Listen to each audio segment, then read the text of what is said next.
el rock nacional tuvo algunas novedades. Una de ellas fue la presentación del tema del Indio Solari con los fundamentalistas del aire acondicionado. Y otra también, una nota que salió en la revista Rolling Stone con respecto a que gracias a una cinta que se grabó en un recital, se reconstruyó la historia de la Hurlingham Reggae Band, una banda que era paralela a Sumo, liderada también por Luca Prodan, con Arnedo, Pettinato participaban. Bueno, estamos en comunicación con... Él es periodista, crítico musical, escribió la nota en la revista Rolling Stone, escribió el libro Luca Prodan, Libertad Divino Tesoro. Le damos la bienvenida al señor Oscar Jalil. Oscar, muy buenas noches. Pablo y Marcelo te saludan. ¿Cómo estás? Hola, ¿cómo andan? Buenas noches. Bueno, ¿cómo es esto de... Parece mentira escuchar hoy en día que gracias a una grabación hecha con una casetera en el escenario se reconstruyó, se armó un poco la historia de una banda, y eso se va a digitalizar y lo vamos a poder tener próximamente en las plataformas? Supuestamente ya tendría que estar subido, pero no sé si hubo algún problema legal entre los implicados de esta posibilidad de edición de una manera un poco más, con buen sonido, con un sonido mejorado y con esa posibilidad de que, todo el mundo lo pueda encontrar, porque estas cintas de la Hurlingham Reggae Band están en YouTube. Hay por lo menos unos 30 temas de diferentes recitales. Son cassettes de la década del 80 que pasaron a la década del 90 y se encuentran. Hay muchos conciertos de Sumo y de la Hurlingham grabados por aquella época. La Hurlingham duró 2-3 años, entre el 82 y el 84, ya para cuando Sumo graba su primer disco, Divididos por la Felicidad. La Hurlingham deja de funcionar porque además también Tito Fargo pasa a ser el guitarrista de Los Redondos junto a Sky Bellinson. Y Tito Fargo era el violero oficial de la banda, que componía junto a Luca Prodan. Y el otro miembro importante de la Hurlingham Reggae Band, por supuesto, es Superman Troglio, que ya venía tocando con Tito Fargo, y un poco lo que la nota intenta un poco explicar cómo funcionó, cómo se inició esa historia, porque la vieja tradición dice que Luca trajo a la Argentina al reggae, y no es así, qué sé yo, porque hay un montón de elementos. Ya por aquella época, en el año 82, existía Alfonso Centrega, una banda muy de la década del 80, con Dani Morano, que después es el creador del Tren Fantasma, que es un programa mítico de la década del 70 en Radio Rivadavia, primero en la M y después en la FM, y que venía su banda, que era Alfonso Centrega, y que hacían reggae. Y también, por supuesto, los Abuelos de la Nada, había otros grupos, Nylon, pero no había un grupo que vos dijeses, hace todo su repertorio viene del reggae. La Hurlingham fue la primera junto a Alfonso Centrega. Luca Prodan era... Muchos dicen que era una persona media apática, extraña, hasta que más o menos entraba en confianza. Era un privilegiado, un superdotado, era un genio para esa época, para lo que había de musicalmente en esa época. Tenía mucha información porque había vivido en Londres durante 7 años y ya desde chico era un melómano. Venía de una familia no rica, pero de muy buena posición. Había estudiado en uno de los mejores colegios de Europa, que está en Escocia, donde también había estudiado el príncipe Carlos, pero por supuesto también era un niño muy sufrido porque no quería estar ahí. Él era italiano, y lo peor que le puede pasar a un pibe que no es británico es estar en una escuela británica, porque te vuelven loco.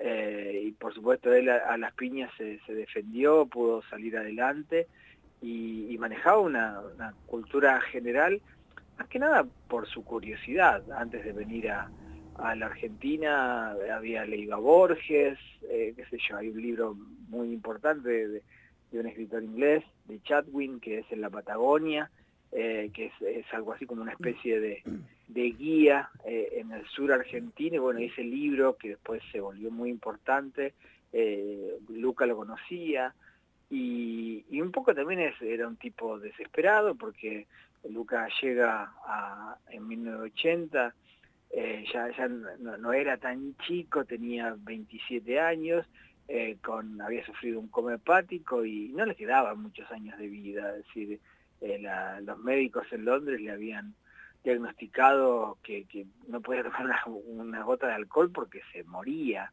Y bueno, y él vivió todos esos años casi como no casi, sino como un alcohólico. Y en parte acá vino buscando un refugio donde no existiese la heroína, que era su adicción, pero bueno, un poco adoptó una nueva que fue el alcohol, y también en parte como para mantener un equilibrio, es como una especie de suplantar una adicción con otra, pero que al mismo tiempo logra cierto equilibrio para poder mantenerse. Es un poco más largo y más complejo toda la cuestión de las adicciones de Luca, pero me parece que acá encontró un lugar donde estaba todo por hacer, cosa que él, si se hubiese quedado en Inglaterra con el peligro de la heroína muy cercano, no creo que hubiese vivido más de 2 o 3 años y se hubiese muerto. Bueno, acá llegó a grabar discos, hizo grandes conciertos y se convirtió en una figura, y un poco también tenía eso.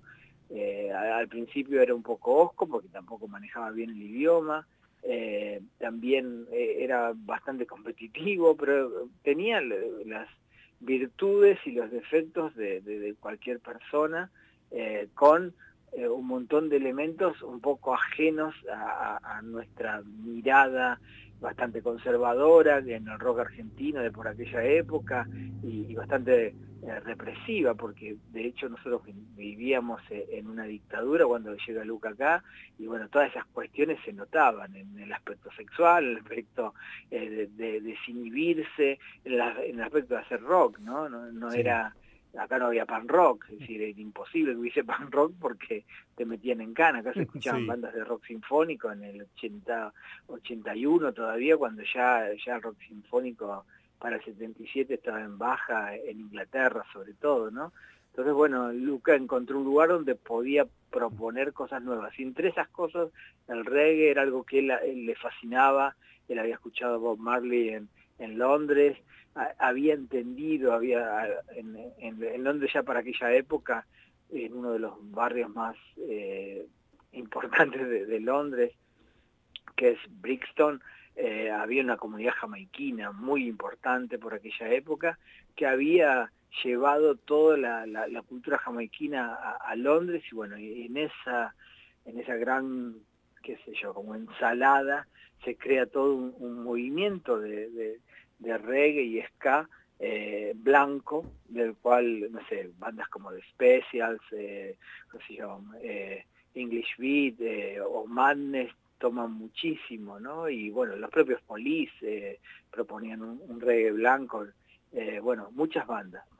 Muchos temas de la Hurlingham dicen que se ponían a tocar, combinar notas y empezaban, como quien dice, a zapar arriba del escenario, nacieron arriba del escenario, no eran temas escritos. Eso habla también un poco de la calidad de músico y de músicos que estamos hablando, y una rareza para... También siempre hablando un poquito a hoy en día, donde se encierran y escriben, y antes también escribían tantas genialidades.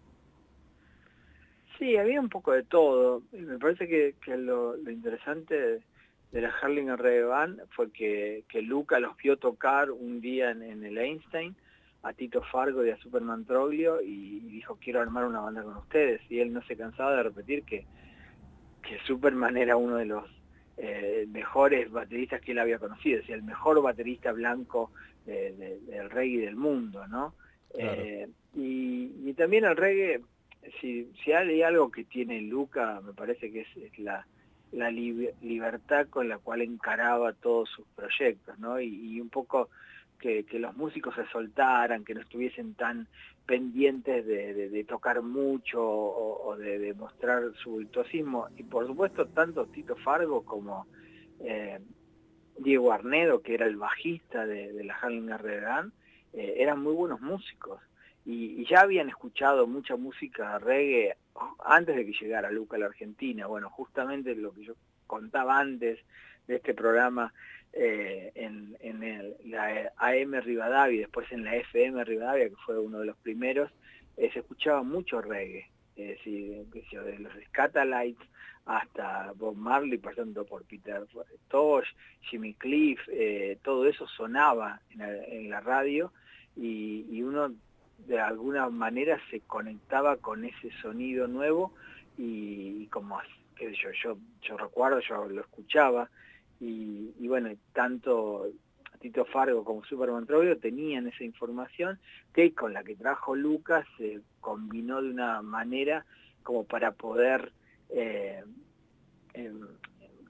proponer algo distinto. Como ellos, lo que quería más que nada Luca era tocar seguido, entonces un poco la Harlinger Reggae Band era como otra posibilidad, además de que Sumo tocaba en el Einstein, bueno, con la Harlinger con Sumo tocaba el sábado, con la Harlinger el domingo, y después tenía otro grupo paralelo que era Sumito, que era él y Diego Arnedo, que era más acústico. Entonces tenía como varios subgrupos como para tocar todas las noches en el Einstein para ganar algo de plata. Sí. Y esa cosa de la improvisación venía de esta cuestión de que ellos ensayaban cuando tocaban. No, porque además dejaban los equipos ahí, y los instrumentos en la batería de Superman. Entonces, bueno, quedaban ahí los instrumentos y cada vez que tocaban era como una manera de ensayar. Oscar, como dijimos al principio, bueno, escritor, autor del libro Luca Prodan, Libertad Divino Tesoro, ¿cómo fue hacer esas casi 80 entrevistas para armar un libro totalmente con citas, una biografía coral totalmente con citas? Sí, tiene un poco de todo, porque el libro tiene por lo menos, bueno, no por lo menos, sino en cada capítulo tiene una apertura donde hay una contextualización, donde voy contando de qué va ese momento y después sí empiezan a hablar los protagonistas de la historia, pero tiene, qué sé yo, hay mucha, como que yo intento dar abrir el juego a partir, bueno, en tal momento, en ese momento la Argentina, bueno, Luca Prodan llega a la Argentina en 1980, gobierno militar, todavía estaba Videla en el gobierno, él cae en Hurlingham, que es un lugar que está muy cercano a Campo de Mayo, hay una base aérea en el Palomar, una zona totalmente militarizada, y bueno, y de ahí nace el Sumo, en un contexto bastante jodido, donde por tener el pelo largo te metían en cana y la pasabas muy mal. Bueno, toda esa contextualización es previa antes de que hablen los protagonistas, que son desde las novias de Luca hasta los músicos de Sumo, pasando por otros músicos de la escena, periodistas, amigos y un poco la idea del libro tiene que ver con eso, porque además era para mí, o por lo menos después de hacer casi, creo que más de 90 entrevistas, me interesaba contar mucho de la historia, y si yo me ponía en primera persona a contarlo, me parecía que le estaba robando protagonismo a los personajes, a todos los que conocieron a Lucas realmente. Y yo arranco el libro diciendo, juro que nunca tomé una ginebra con Luca, como para que se entienda desde qué lugar está escrito el libro, pero sí, por supuesto, doy una visión como una especie de por lo menos 4 o 5 páginas desde una narrativa personal, para así después dar paso a todas las voces que conocieron a Luca. Oscar, buenas noches. Marcelo te saluda, perdón. Hola, estaba muteando. Yo leí el libro, la verdad que es un librazo, me encantó, la forma como está hecho también. Y hay una anécdota que me gustaría que si la podemos repasar, que es sobre una noche que Luca reemplaza al Indio Solari en Los Redondos, ¿puede ser? Sí, es acá en el Polideportivo en 1982, justo era un recital para el Día de la Primavera. Ajá. Lo organizan Los Redondos y era un festival donde iba a tocar Papo, Papo con Riff y un montón de bandas tocaban. Y el Indio no quería saber nada porque él ya llevaba adelante el principio o esa ley no escrita que es solos y de noche. Entonces, como Claro. la negra Poli ya tenía todo previsto para esa fecha, lo invita a Luca a cantar y también viene Petinato a La Plata, que recién ahí entraba Petinato en la banda. Y vienen ellos dos, a Petinato los Redondos lo conocían también porque él era editor ya de Expreso Claro, Imaginario, era el secretario de claro. redacción de Expreso Imaginario siendo muy joven, y ya había como una especie de relación o de amistad. Ensayan en la casa de Rocambole, de Ricardo Ujú. Cohen, el dueño de Sí, la imagen de Los Redondos, el claro. tipo que hizo todas las tapas, ahí en Diagonal 74, casi 48. Enfrente de Tionis, en esa Sí, esquina, sí, sí. estaba la casa de Rocambole y ensayan 2-3 días. Luca aprende algunos temas y ahí conoce, mejor no hablar de ciertas cosas, que todavía en esa época la tocaban Los Redondos, y bueno, ahí hace una interpretación, creo que canta en 4 o 5 temas, y Sky también canta, el Indio no está, y Claro. fue como una especie de gran revelación para un montón de gente que después se iba a enterar de que el pelado que subió a cantar era Luca y que también tenía una banda llamada Sumo. Lo que pasa es que Sumo, nunca hay que olvidarse de eso. Sumo arranca a fines del 81, año 82, y recién Claro. graba su primer disco en el 85. De todas esas bandas que tocan en el Einstein, como Alfonso se entrega, Soda Stereo, los Twists, es la última que graba un disco, porque hay que también recordar que estuvimos con la guerra de Malvinas, no se podía cantar en inglés, y bueno, Claro. a pesar de todo eso, Lucas siguió cantando en inglés, y bueno, y recién en el 85 graban su primer disco oficial en CBS.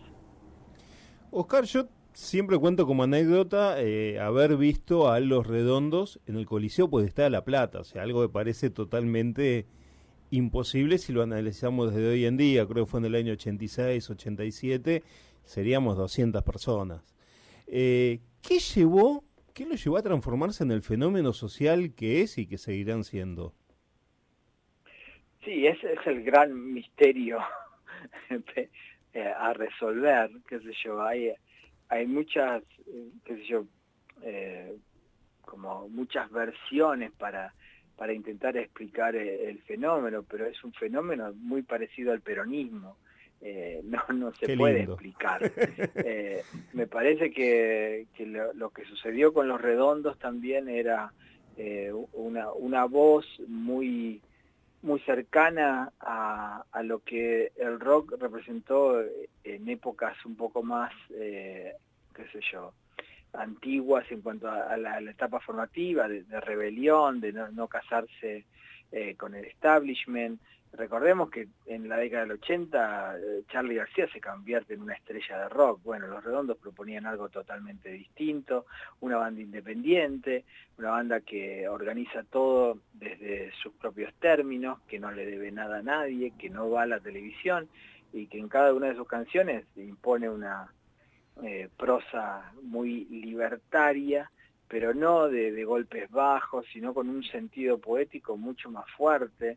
Y me parece que eso, sobre todo en la década del 90, donde hubo un vacío ideológico para muchísimos chicos que no la estaban pasando bien, era como un gesto de verdad.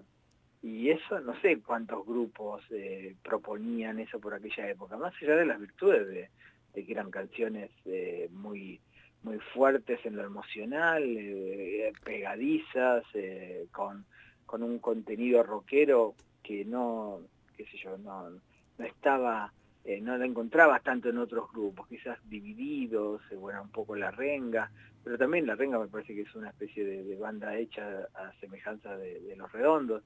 Y también eso, que el mito empezó a crecer y en esa mística fue arrastrando cada vez más gente, donde bueno, lo más importante se convirtió en la gente y no en la banda. Y después ahí tenemos recitales imposibles, qué sé yo, donde lo más importante es pelearte con la policía o cosas así, pero bueno, todo formaba parte de un gran fenómeno que no existe en el mundo, no hay un fenómeno así en el mundo que vos digas, bueno, esto se parece a lo que sucedía con la Beatlemanía o lo que sucedía, no sé, en la década del 80 con los Rolling, no, eso no pasó en ninguna otra parte y sigue hasta hoy, ¿no? Que es algo que muchísima gente daría lo que no tiene para volver a ver a Los Redondos. Oscar, antes de la nota escuchábamos uno de los temas nuevos que sacó el Indio junto con los Fundamentalistas. ¿Suena a despedida ese tema o no? Sí, qué sé yo, no sé, es difícil a veces traducir al Indio en parte, y siendo un tipo un tanto críptico, me parece que no deja cosas, cabos sueltos o hilos para decir, bueno, esto es así y no hay más definiciones. Puede ser, me parece que él se viene despidiendo, un tipo que ya supera las 7 décadas, que está grande, que tiene una enfermedad que es bastante terrible. Empieza, yo creo que cualquier persona de más de 70 años sabe que no le quedan 40 años de vida, ni 20, ni 10, o si le quedan 10 o 15, van a ser no años tan vitales. Entonces me parece que para un cantante de rock que maneja esa vitalidad, qué sé yo, todos no son Mick Jagger. Mick Jagger es como un gran milagro de la naturaleza, ¿no? Y en cierta forma en sus entrevistas, y igual también yo creo que el Indio desde su lugar maneja un marketing muy original, muy propio, y tiene que ver con eso, ¿no? Yo creo que debe ser de los pocos golpes bajos que le he escuchado al Indio. Tal vez algún ricotero se ofenda por esto, pero me pareció, sobre todo el tema donde se habla un poco de esa despedida, de los más obvios, con frases que no parecían tan del Indio, ¿no? Me llamó la atención. El otro me gustó mucho más, pero también las dos canciones eran como grandes hits radiales que no tiene tantos en su etapa solista. Eso sí me llamó la atención y me gustó mucho. Pero bueno, tiene que ver también con un artista que qué sé yo, que mueve multitudes y hace explotar el streaming, ¿no? En uno de sus conciertos, y ni siquiera en un concierto de él, era de la banda que lo acompaña, ¿no? Pero bueno, por eso digo, ¿quién soy yo para intentar explicar un fenómeno que para mí tiene 10.000 aristas y sobre todo sigue funcionando como un misterio que el Indio va generando y va aportando más elementos para que eso sea aún más inexplicable y siga creciendo. Oscar, la verdad que una nota para seguir horas, pero te hago la última. Si no hubiera pasado lo de Cromañón, ¿era Callejeros la banda que podía llegar a semejarse un poco a Los Redondos? No creo. No, me parece que Callejeros, desde mi óptica, y ya hablo como consumidor de música, no era una gran banda. Una banda bastante precaria, muy básica. Creo que sí estaba llena de golpes bajos, de una especie de rock previsible, muy rudimentario, que por supuesto ocupaba ese espacio tal vez que había dejado vacante Los Redondos en su momento, pero no creo. tampoco creo que el nivel de popularidad, o si vos llenás estadios y eso significa que seas un gran grupo, capaz que iban a seguir llenando lugares, pero al tipo que escuchaba rock desde hacía unos años y le encanta, que yo, Led Zeppelin, Los Redondos y Charly García, no te escuchaba tanto Callejero. Me parece que Callejero era como un fenómeno de que ibas a esos recitales y estabas con una comunión con el público y las bengalas que en un momento el propio periodismo festejaba. Yo me acuerdo de La García, una revista de aquella época, que decía, bueno, nivel de bengala. Entonces ponían 4 o 5, que si había mucha bengala esa noche, y se celebraba desde una parte del público. Qué sé yo, a mí en Los Redondos a veces se critica alguna cuestión del público, bueno, que el público era más importante que la banda.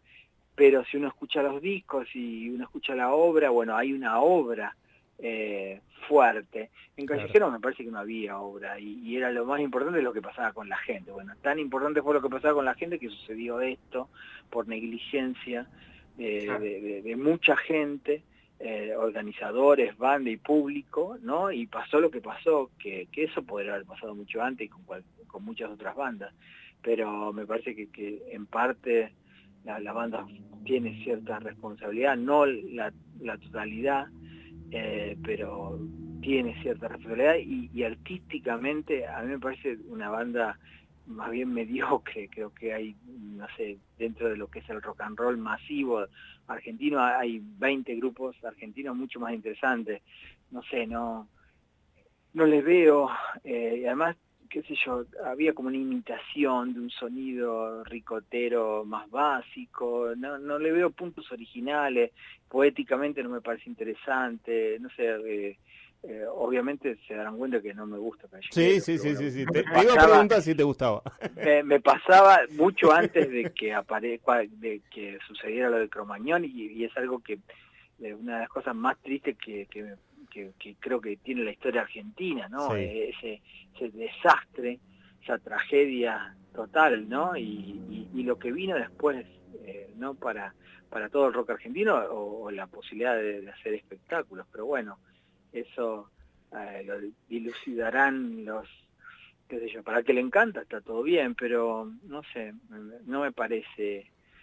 Hay una anécdota que los pinta de cómo eran los callejeros, y eso es algo que a mí me jodió mucho, que no va con lo artístico, pero cuando vinieron por primera vez a La Plata, tocaron en el Teatro de 43, mucho tiempo antes de que fuera la tragedia de Cromañón. Sí. Y uno de los organizadores, un manager, el manager histórico de Riff y de Ataque, Mundi Epifani, le dijo a los organizadores de acá de La Plata, ojo con las bengalas que están en los bolsos de los músicos. Revísenle los bolsos, que ahí están las bengalas. Imagínate tirar bengalas en el Teatro de 43, sí, que es todo de madera, todo, bueno, tal cual. Revisaron las bengalas y los bolsos, y estaban ahí las bengalas. Y a pesar de eso, hubo algunas que con el terror, digo, había un juego ahí macabro entre la banda, su público y el ritual, que tiene que ver con eso, ¿no? Y a mí eso me parecía terrible, digo, no podés fomentar eso. Entonces creo que también tenían un nivel de inconsciencia, de locura, y también de no sé, bueno, somos inmortales y hacemos lo que se nos canta, ¿no? Y después ahora tenemos los resultados. Tal cual. Oscar, muchísimas gracias. No, por favor, gracias un placer, por el llamado. Un placer, y bueno, será hasta la próxima seguramente. Bueno, un gusto y muchísimas gracias a ustedes. No, gracias a vos. Y así pasaba Oscar Jalil, crítico musical.